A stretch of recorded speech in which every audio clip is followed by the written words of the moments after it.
শীতের সবজি পেঁয়াজকলি ভাত হোক বা রুটি সবকিছুর সাথে খেতে খুব ভালো লাগে। ভিডিওটা প্রথম থেকে শেষ পর্যন্ত দেখার অনুরোধ রইল। চলুন শুরু করা যাক। আজকে তাই আমি মায়ের হাতে বানানো ডিম পেঁয়াজকলির রেসিপি নিয়ে চলে এসেছি। এটা খুব অল্প জিনিসেই তাড়াতাড়ি বানানো যায়। প্রথমে কড়াই গরম হয়ে গেলে দুটো ডিম ফাটিয়ে তাতে নুন পেঁয়াজ দিয়ে ভেজে নেব।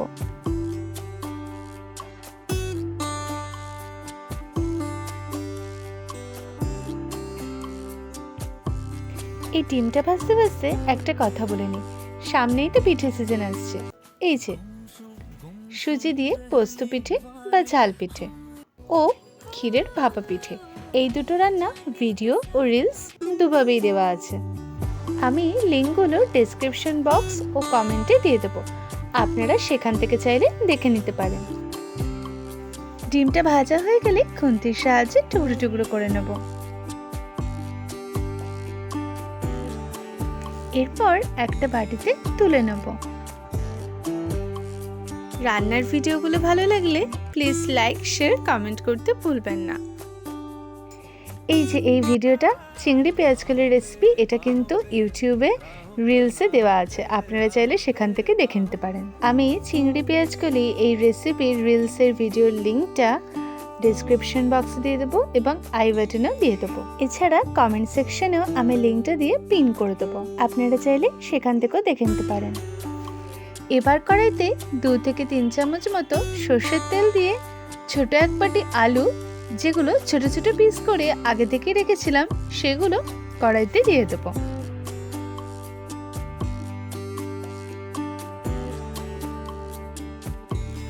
আলুগুলো একটু ভেজে নেওয়ার পর দিয়ে দেবো 1 বাটি কুচানো পেঁয়াজ। এখানে কিন্তু পেঁয়াজের পরিমাণটা একটু বেশি দিলে খেতে ভালো হবে।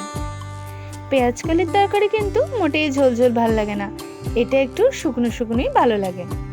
তেলটা কম লাগছিল বলে আবারও উপর থেকে 2 পলা মতো তেল দিয়ে দিলাম। শীতের সবজি হিসেবে পেঁয়াজকলি অনেকেই পছন্দ করে। আর কুকিং উইথ রুম্পা চ্যানেলে যদি নতুন হন তাহলে ইউটিউবে প্লিজ সাবস্ক্রাইব করে দেবেন, আর ফেসবুক থেকে দেখলে অবশ্যই ফলো করে দেবেন। এরপর দিয়ে দেবো 2 চামচ মতো আদা রসুন পেস্ট, আর দিয়ে দেবো টমেটো পিউরি। মাঝের ধরনের একটা টমেটো নিয়ে এটা বানিয়ে নিয়েছিলাম। ভালো করে সবকিছু মিশিয়ে নেওয়ার পর দিয়ে দেবো 1/2 চামচ মতো লঙ্কার গুঁড়ো, 1/2 চামচেরও কমই বলা চলে। তারপর দিতে হবে 1/2 চামচ মতো হলুদ গুঁড়ো,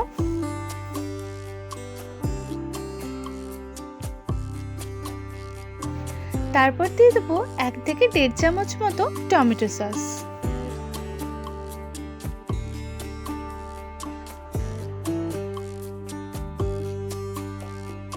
এরপর একটু নেড়ে দিয়ে দেবো কেটে রাখা পেঁয়াজকলি।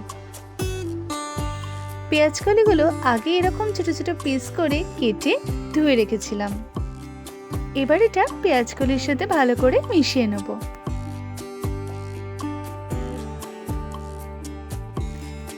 পেঁয়াজকলি বেশ কিছুক্ষণ ধরে ভেজে নেওয়ার পরে আদা রসুন পেস্টের যে বাটিটা ছিল সেই বাটিতে অল্প জল দিয়ে সে বাটিটা ধুয়ে দিয়ে দেবো। এবার ওপর থেকে একটা চাপা দিয়ে দেবো। এই যে অল্প জল দিলাম, এরপর কিন্তু আর জল দেব না। লো আছে ওপর থেকে ঢাকা দিয়ে বেশ কিছুক্ষণ রাখলেই পেঁয়াজকলিটা কিন্তু নরম হয়ে যাবে। কিছুক্ষণ পর যখন পেঁয়াজকলি নরম হয়ে আসবে তখন ভেজে রাখা কোচানো ডিমটা দিয়ে দিতে হবে, আর দিয়ে দিতে হবে পরিমাণ মতো নুন। রান্নার ভিডিওগুলো ভালো লাগলে প্লিজ লাইক শেয়ার কমেন্ট করতে ভুলবেন না। আবারও চাপা দিয়ে দেবো কিছুক্ষণের জন্য। আর কুকিং উইথ রুম্পা চ্যানেলে যদি নতুন হন তাহলে ইউটিউবে প্লিজ সাবস্ক্রাইব করে দেবেন, আর ফেসবুক থেকে দেখলে অবশ্যই ফলো করে দেবেন। তৈরি ডিম পেঁয়াজকলি।